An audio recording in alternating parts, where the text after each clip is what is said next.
Good morning. I've been up since before 5. I feel like I've been dragged through the mud.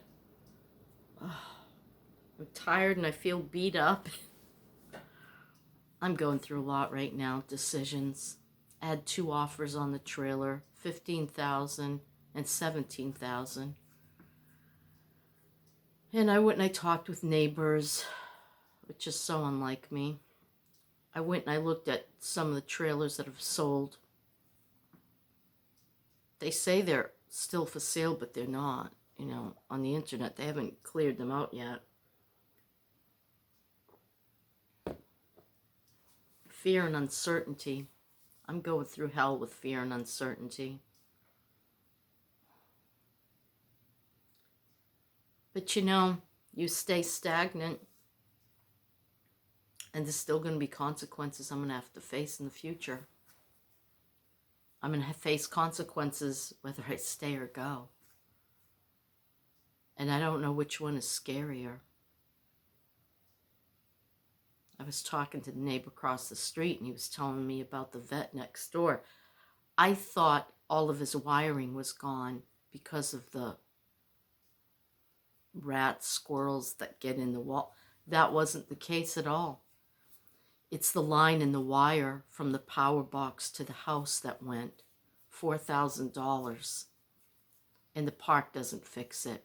You have to fix it, even though the line belongs to them. That's the agreement. And I don't believe my electric warranty covers something like that. I'm not sure. I have to look at the warranty. I think it's up to a certain amount of money they'll cover. That's kind of scary. So this fear, One time,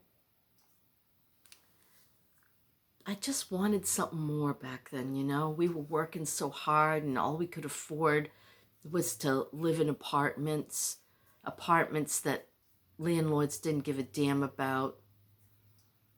They just wanted their rent. That's all they wanted. They didn't care how you were living, how you were making out in their shoddy, messed up places.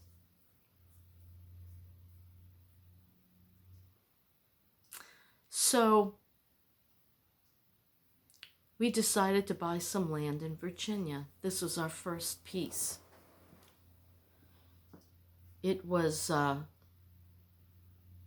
7 acres on a mountaintop with the most incredible views in Virginia, up in the Blue Ridge.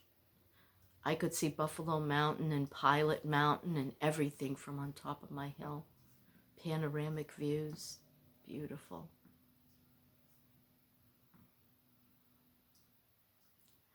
And to pay for that land, we left our apartment that summer and we moved into a campground, lived in a tent. The first spot we picked out because the park owners were less than honorable. It flooded when it rained. So there was this we didn't know that. There's this big rainstorm and I woke up because I was dreaming that I was floating. And I was. When I woke up, floating on my air mattress in about 4 inches of water. We grabbed the kids and we got them as comfortable as we could in our little Chevy Cavalier wagon. The next day, we had to wring out all of our stuff and you weren't allowed to put up lines or anything. I don't know how we dried it. Of course, we had to move.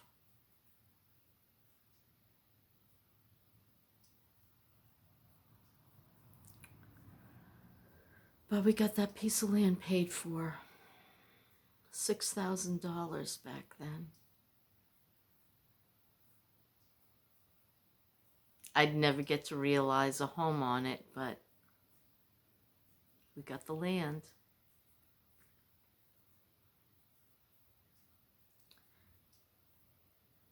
We were young and resilient. When you took chances back then, you could recover and pretty easily. At almost 64 years old, I'm not so sure how resilient or how well I could recover. But I do fight, boy. I fight with everything I have in me. So today, Maggie and I are going to go look at an R-Pod camper, 18 foot. I've read up on them. They're quite strong and resilient. Well made. Probably would last me a lifetime.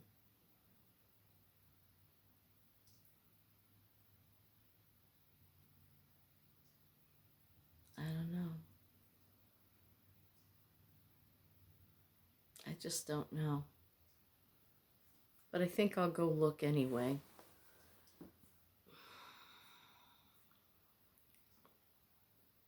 Wishing that none of this happened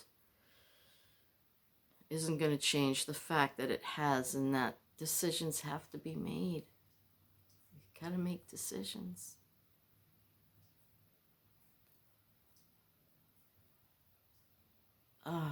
This is such a dark video for me. I always try to have my chin up. I try to find the humor in things, and like the time we sold watermelons at a biker show.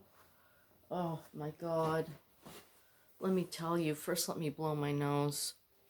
It's the pollen again, and I've got to remember to get Flonase. Oh my God.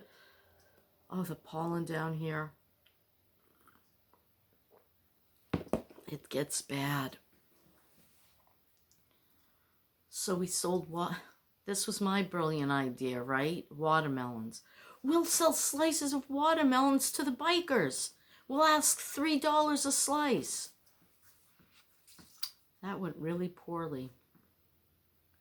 It cost us $1,400 for the permits.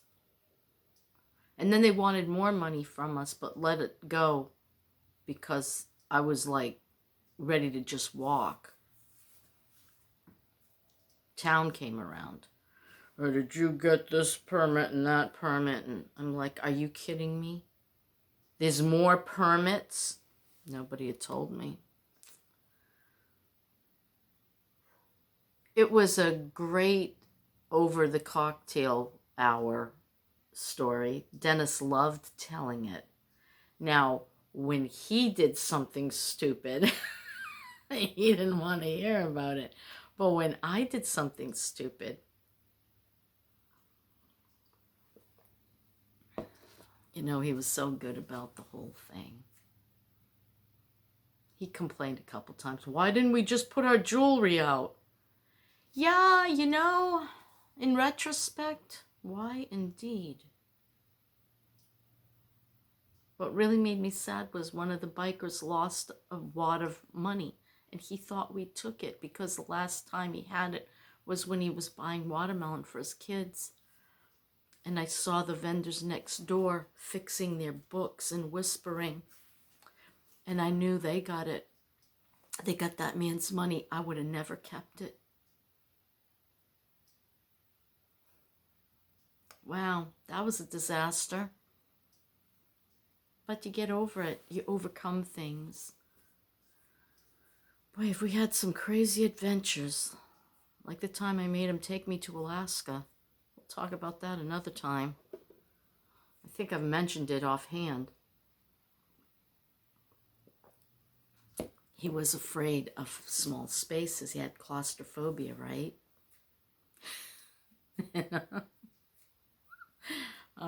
One time we went down in this cavern, and when we got in the elevator, he started to freak out.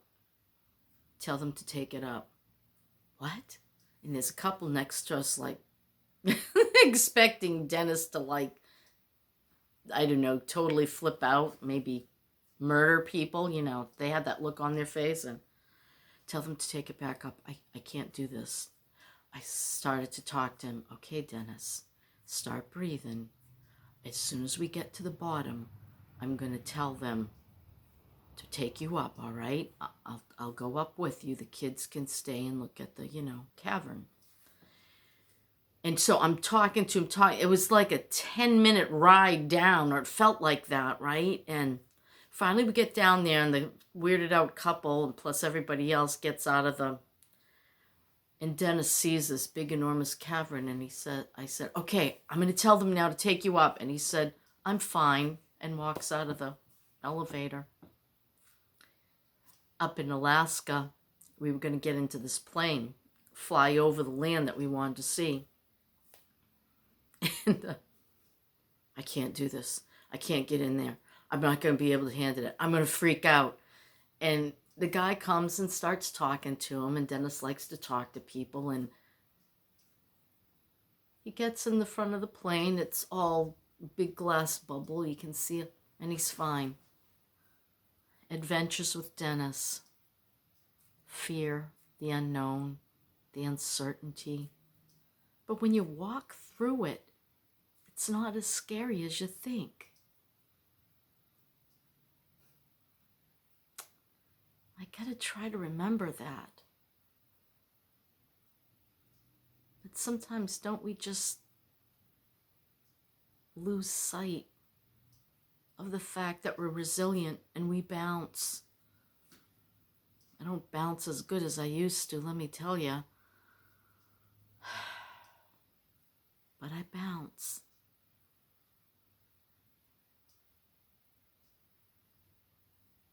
What the heck, right? We're only going to go around once. Make a couple of mistakes. Do some stupid crap.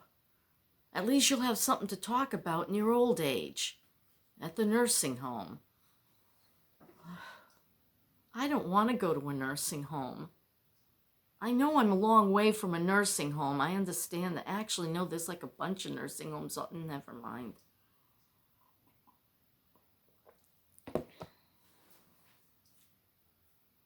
So I'm going to go look at a camper. Why not?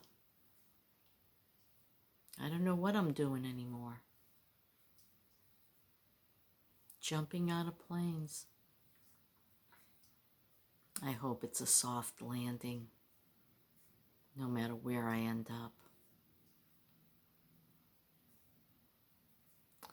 Well, that's it for this segment of Nikki and her insanity. I don't know why you people listen to me. That's another thing. I was listening to Bob Proctor, and he had a fear of talking to people. I'm talking to sometimes, thousands of people that I don't know. Thank God I can't see them, though, so that makes it a lot easier to talk to people when you actually can't see their faces. Makes me realize what that woman was trying to say to me. She said, what do you care about wearing wigs when you've been on the internet and told so many people, they know? And I'm like, who's they? In your mind, you're thinking, I don't know these people, so it doesn't matter. Then I met one. I bumped into one in a grocery store parking lot recently. And then I realized it is a really small world out there. Wow. Did I do the right thing?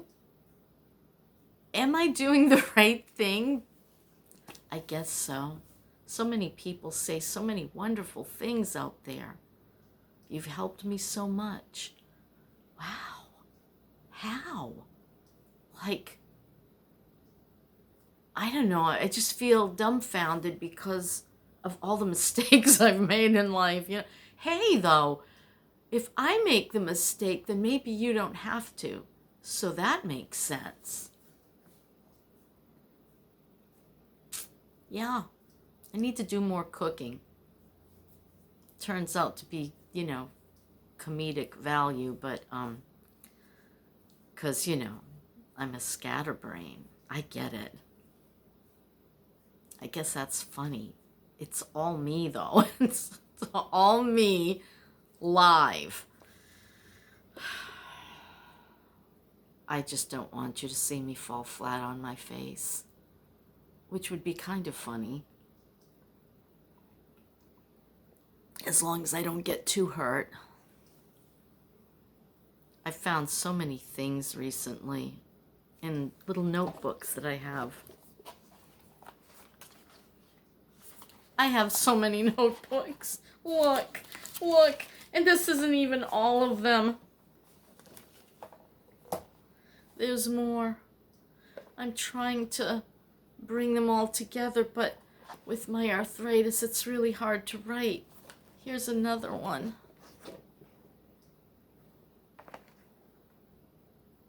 And that's not all of them. There's more. Oh, there's more. Why are there more? I don't know. I'd start a book, you know, and then I found one of Dennis's important notebook, El Key and other places. We were talking about retiring to, you know, a foreign place where we could, you know, live off of Social Security, the two of us. Oh, Denny. So now I've got to make a plan for myself, right? Anyway, I was finding stuff in my books that made sense about not being afraid of change, about so many things. Well, I'm all run out. 16 minutes and 58 seconds and counting. I'm going to let you go now. I'm going to go look at a camper. I've got this place sold if I want to sell it. And I haven't even put an ad in. I'm wondering if I could get 20 for it now. The ones that are supposedly ready to live in are going 23, 24 right now. This is ready to live in. It's just that there's nothing on the floors. You'd need flooring. And I guess that's a couple $1,000s now to lay down the vinyl. Holy moly, right?